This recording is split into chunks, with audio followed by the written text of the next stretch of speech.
Një 58 vjeçar është ekzekutuar me 3 plumba mëngjesin e kësaj të diele në Vlorë në afërsi të banesës së tij.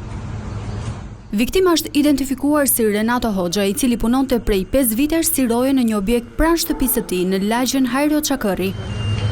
Renato Hoxha është qelluar nga një distancë shumë e afërt. Ai ka marrë 2 plumba në kokë dhe 1 në trup.